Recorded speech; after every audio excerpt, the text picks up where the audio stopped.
Can people indicate if they've got questions to ask? Thank you very much, and thank you for very, very interesting debates and some a little bit of diversity in opinion, and just a little bit of diversity of opinion, which is important to hear.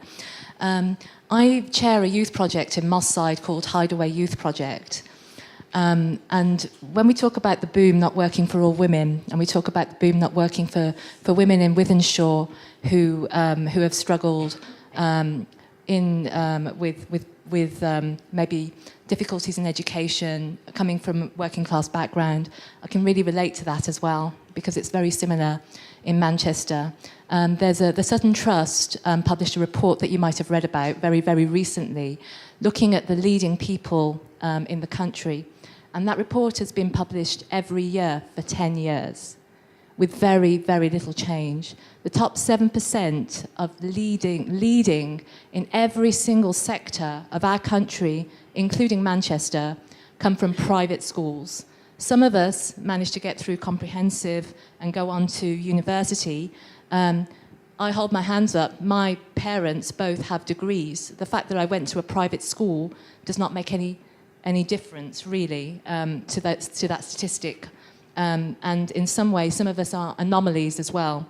So is Manchester working for all women? Particularly, is Manchester working for women from minority ethnic backgrounds, women who are living in inner city areas, women who are from working class, of working class heritage, and also maybe who are first, second generation, third generation migrants in this country?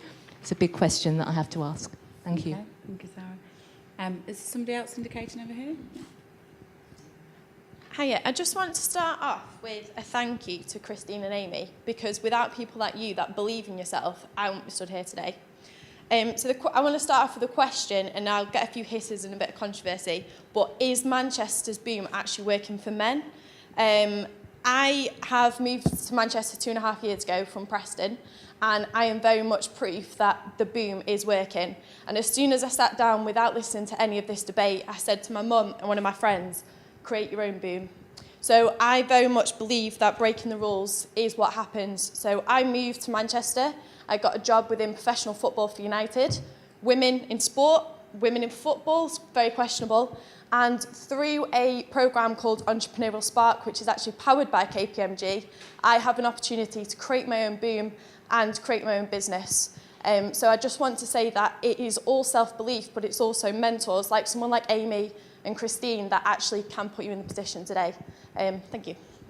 Okay. Is anybody else indicating for questions? Donna? I'd just be fascinated for each panellist to say, if we could only do one thing to get everyone to believe in themselves and to address the gap that we currently have, what would it be? Because I think the question could be about, it's not working now, but could it work? And how do we make it work? Okay. Okay, so we'll start with, is the boom working for all women? Christine? I guess we have to say we can't ignore the statistics. Of course it's not. I guess I'd flip the question the other way. Can it? And I believe it very much can. And, you know, if I can dip into Donna's question there a little bit at the same time, I strongly believe there is something each and every one of us can do, men and women, but particularly women, because women can be very harsh on fellow women. And that's just to take somebody else under your wing and try and find a way to help that person achieve what it is they want to do, or even explore what they want to do, because often people just don't give themselves the time, and particularly women, don't give themselves the time to actually explore what is it that they want to do. Okay. Our other question was our more controversial one, is the boom in Manchester working for men? Hannah, do you have a response to that? I mean, I think you make a lot of good points, and I suppose dipping in that as successful females, we have a responsibility to go back into the communities, to act as mentors, and to be inspirational. In terms of for men, I think different categories of men aren't being kind of caught up in the boom. probably in the same regions that we refer to as Wigan and West Lancashire and Wythenshawe. In central Manchester, I think probably there is more of a success rate for males and females, but in the broader Greater Manchester, that's where the problems are occurring. I mean, you know, you've moved out of Manchester to come to central Manchester, Preston, sorry. If you'd have stayed in Preston, is that the same opportunities? So it's broadening the success. So it isn't working for males or females outside of, I think, a very closed group. And that's where the work needs to go. And I mean, and I strongly agree that the question is the boom working? No. Could it work? Yes. But it requires change. It requires work. It's okay to say you can just go and do it. But when there's barriers there that are seen and unseen barriers that women often have no control over, you can't just have that motivational attitude, because there are sometimes things that you actually have no control over that hold you back. And it's those things, the motivation of the people to succeed, plus the reduction of those unseen, uncontrollable barriers that we need to work on, I would say. Okay. And Donna's question, so what one thing would you do? Amy?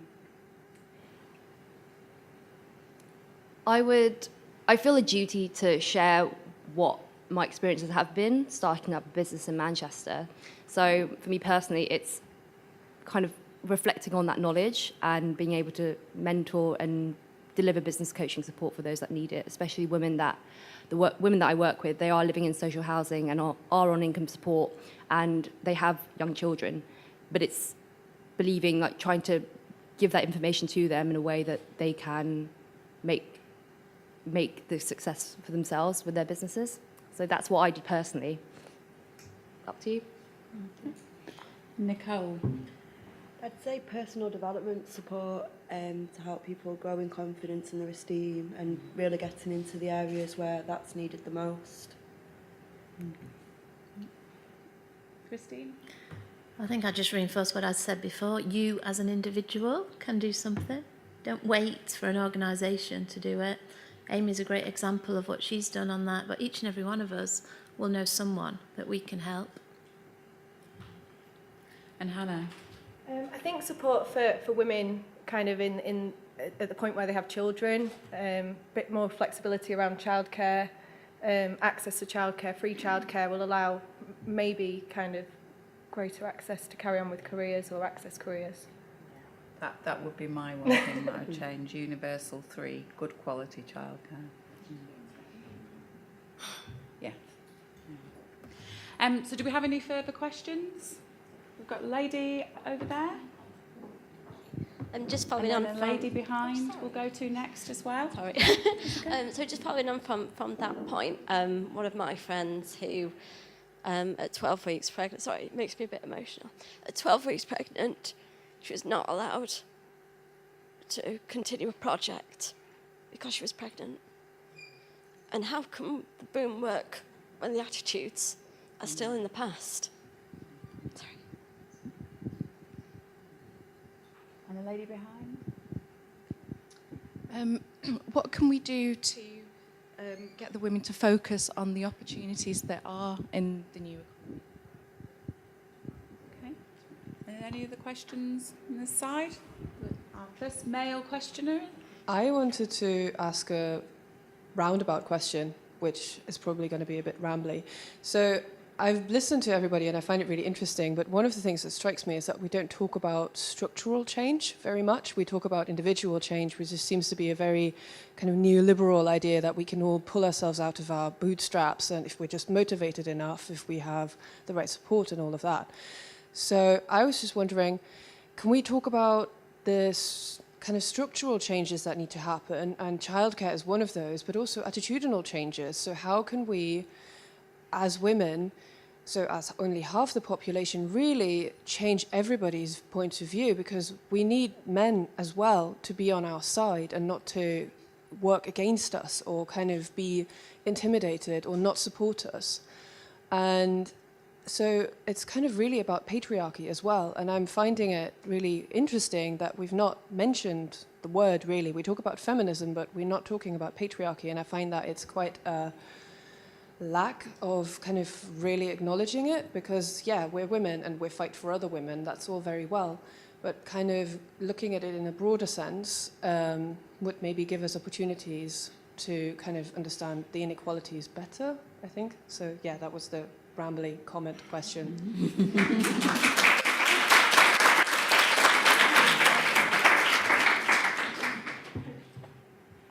So, Amy, attitudes are still in the past?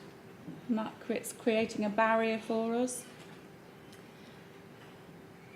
I think attitudes are towards women. It depends. From my experiences working with women on my programs, is that the men do not, like their ex-partners, do not step up to the plate when it comes to childcare. And whether it's just on an individual basis, and there might be other family support for other young mums, but there have been cases where they haven't been able to attend some of the sessions because their ex-partner is just flaked on the last minute. And it's just that attitude around responsibility of who takes care of the children. It takes two to tango, you know? They have to step up to the plate. And I don't have an answer to the question around attitudes and how you change that. Unfortunately, you can't, I don't want to say you can't change people, but you almost have to just lead by example and hope that people could see the benefits of that. And enough people are leading by example, the crowd will follow, like herd mentality. And I just really hope there's a tipping point whereby enough women and men are really taking full responsibility for childcare, and people can see the benefits of that. Yeah, the attitude is everything, really. Okay. And I think our other question was kind of around how do we connect people to the opportunities that are on offer? How can we do that better?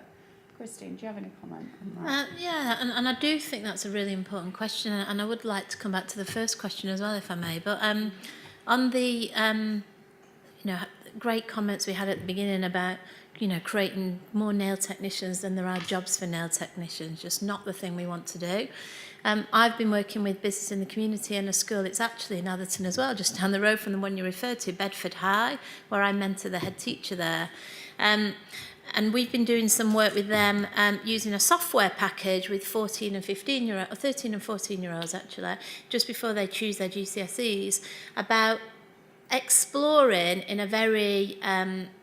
a much more modern way, using social media type tools, what is it that drives them, what is it they're looking for, and using electronic means to help them think about what does that mean they should be preparing their pathway to, which I think then helps in just at least encouraging and letting the youth of today realise what it is they could aim for, and there might be employability in those areas.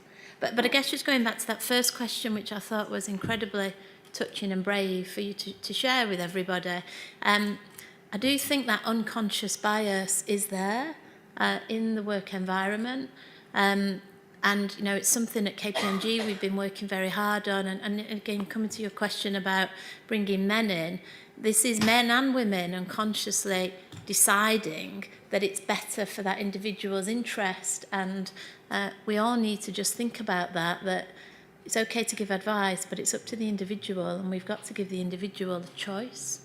And I'm sure if a discussion was held with your friend, she'd have felt in a different place than where she was being forced out of. She might have been the same answer, but she didn't have a say, and that's not right.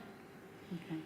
Nicole, what more do you think needs to be done to connect women to opportunities? You talked about the barriers that women face if they need to kind of, if they've had children younger and wanting to get back into a working environment. What can we do to change that? It's just more support needs to be in place. It's from a personal, when after I had my children and I was in a domestic abuse situation myself, I couldn't finish my university degree, and I tried to go back, and that support just wasn't there, and I was not been able to go back because of that. Mm-hmm. So I've had to obviously come out and try and use different channels. So that just the support needs to be back in place for people who that choice has been taken away from them from what they wanted to do. Donna, did you want to? I can't resist coming in on the patriarchy question. I can't resist it. I did have more slides, but I didn't want to say because I thought I tried to test the tone of the room, but I had loads on patriarchy. But I think it's the biggest question of the day today. And, I think we do shy away from it, but it's got to be challenged every time it happens, not just on International Women's Day, 365 days a year in schools, through role models, through challenging it, because your example, your really emotional, touching example, is illegal. No. So we've got to say that is illegal. To discriminate against a pregnant woman is illegal. And fundamentally challenging these. We saw it on the football pitch, didn't we, with the doctor? We see it all the time, and a lot of it is just ignored. We've got to rise up as women and challenge it. Make yourself really, really unpopular, but you've got to challenge it and have the courage of your own convictions to do that. Sorry.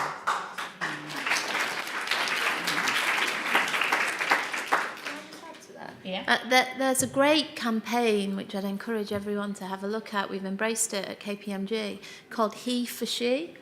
I'm sure if you Google that, you'll find out more around it. But basically, in a nutshell, what it's talking about is, as women, bring men into the environment when you're talking about women's issues, because this is as much an issue for the men as it is for the women.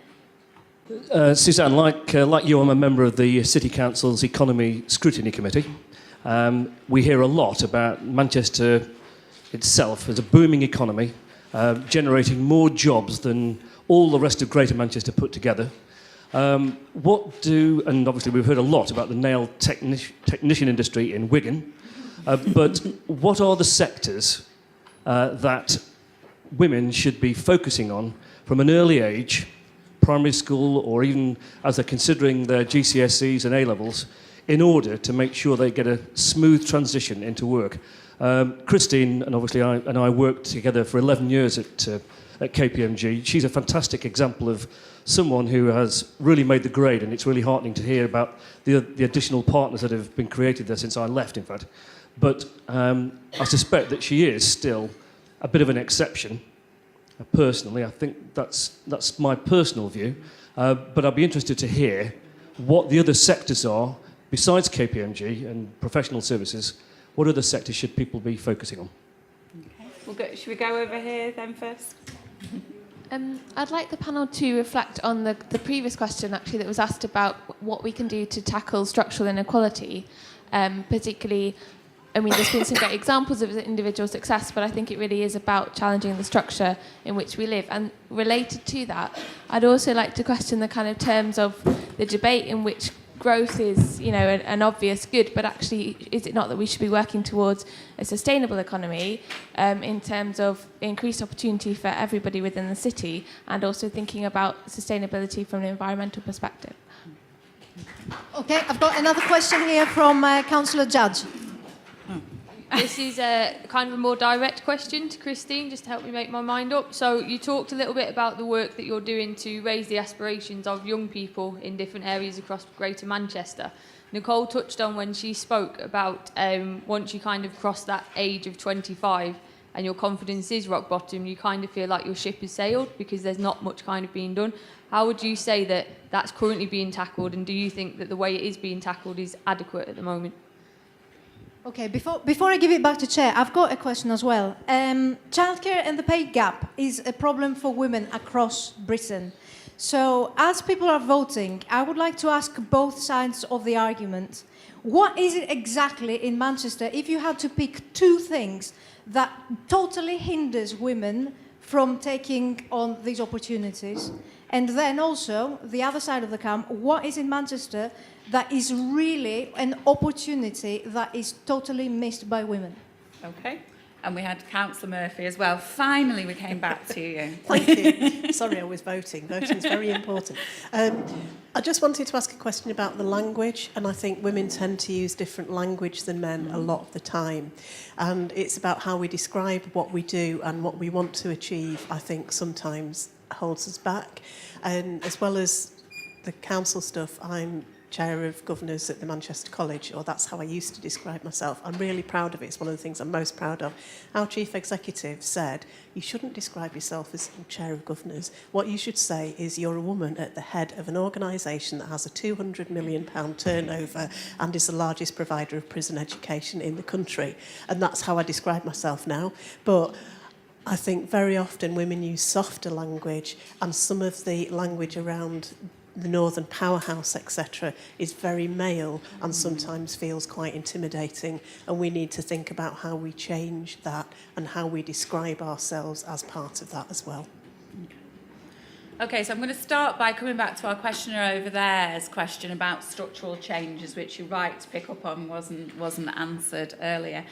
Hannah, what structural changes do you think need to take place? I think when you were speaking, one of the things that I was kind of thinking was we've been sort of discussing this whole issue since legislation came in, I think sort of 40 years ago, trying to encourage companies to change through raising awareness, through explaining how women can be positive influences on their bottom lines.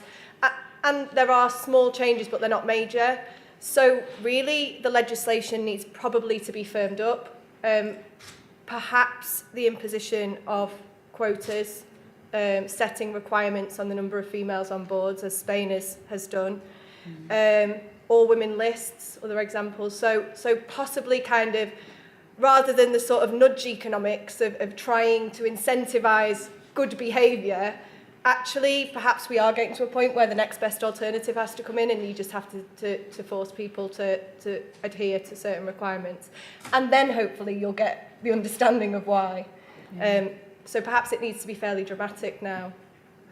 You only have to look at our Scandinavian neighbours to see that actually legislating and proactively, positively discriminating towards women can bring about real kind of lasting change. Okay.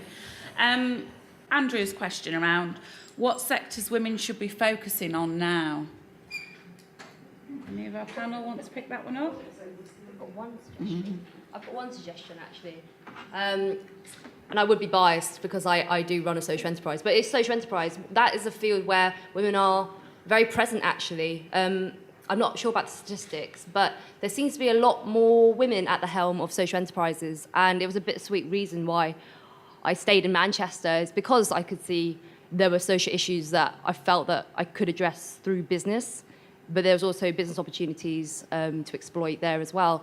And yeah, I think social enterprise for women is a really, really growing field. Mm-hmm.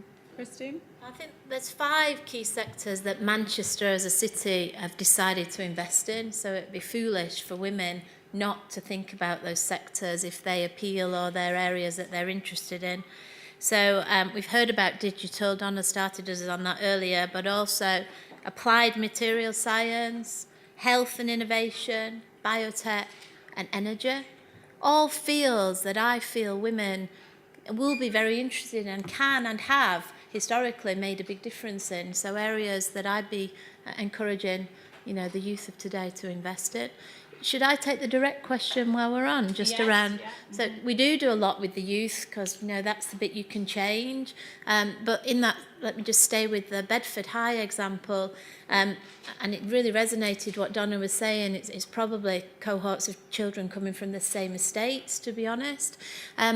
What's holding a lot of the young people there back is actually their parents. And it's their parents trying to protect their children. They love them, but they think coming into the big bad city of Manchester is too scary and that you shouldn't do that, and that dampens the aspiration of the students. And so what the schools they've been doing, and we help them with this week, the careers events that every school always runs, they've changed the timing and they started it at 4 and ran it till 7 so that parents could actually come along, and we tried to make sure there was actually interest in there for the parents, for jobs for themselves as well as for the students, to really try and help the parents' own positions but also help them in not dampening their own children's aspirations, but also, supporting and increasing them while still looking after them. So we had a question around barriers as well, and if we had to pick 2 barriers to remove, what would they be? Nicole, in terms of barriers, what if you could pull 2 of them down and address them, what would you focus on? What do you mean, sorry? So a barrier, what's preventing women from getting into the right employment or rising up in employment or being able to get full-time, stable work? You know, as you mentioned yourself, you know, lots of women on low-paid, part-time work, 0 hours contracts. I think the huge barrier that holds it back is the childcare. I know that I'm having to, being pregnant at the moment, I'm not in choosing to be in the position I am. I'm having to put back everything a year and think, well, I have to wait till I can get to a certain point because I can't go back to work till that point. So I have to wait till then. Okay. Hannah? I mean, I would agree, because if obviously at the entry point you've got difficulties around having to put things back, but then once you're in work, the years where you have your children tend to be the years where, you know, you could potentially make the most career progression. I don't personally particularly like speaking anecdotally, but in my department, the 3 senior females, none of us have children. Now, that may just be a coincidence, but I personally think I have no idea how I will factor a child into my life. I got told earlier I'll just manage. But I worry about it, and I worry about going back to work. So I think that the support for people to have childcare, the shared parental responsibility, needs to be looked at so that, you know, there are kind of that barrier is removed, and also the awareness of opportunities. I have to say, this year I've known more about International Women's Day than ever. And I wasn't aware of all of the opportunities. And I think if I'm kind of in a position I'm in and I'm not hearing about them, it's definite that kids in school aren't knowing that there's mentoring and events and so on. So, in fact, I'm in Preston mentoring on Tuesday. So I think getting a better awareness of support that's there is important too. Councillor Murphy's question around language. Amy, the language that you use strikes me as being very kind of strong and positive and confident. Do you think there's an issue with the way women communicate and the language that they use to describe themselves? Yeah, well, I mean, talking about this event to my friends, for instance, I was like, I don't know why it's me. Why do they pick me to do this? Like, I kind of put myself down a little bit. And yeah, it's just like checking yourself and just saying, why am I saying this to myself? How are you communicating who you are to other people in a certain way? And it does feel quite embarrassing, actually, to talk about your achievements. Like when you were doing that little bio of me, I cringed. And I don't know why I do that. Why is it that I don't want to celebrate my achievements and I don't think that I'm worthy? And that's why I have to really use positive, self-affirming language a lot of the time, because I'm almost counteracting some of the negativity I can see in my own mind. So language is so important. Yeah, it's about, it's definitely this whole Northern powerhouse thing. Who came up with that? I bet it was a man. You know? So yeah, it's just being comfortable with all of that. I think there's a bit of science on that though too. There has been some research about how boys and girls interact with one another as they're growing up. I actually sent Amy a paper on Thursday night around this. She's not had a chance to have a look at yet, but it was around the fact that, you know, girls play with each other, and it's very much nobody wants to be the leader. They all want to play together, and nobody wants to show off, and they want to be very collaborative. Whereas boys, they want to be the captain of the football team, and they want to win, and there's just differences between the way boys and girls learn to play. And I think that shapes communication at a very early age, which then can give barriers in the future. And organisations like all of these we've heard today can really play a key part in helping women overcome that. I have received all the votes that were cast in this morning's ballots. We have 62% of you that thought that the boom in Manchester is not working for women. And we have 38% of you, which is an increase, because in the beginning it was 13%, that think that the boom in Manchester is working for women.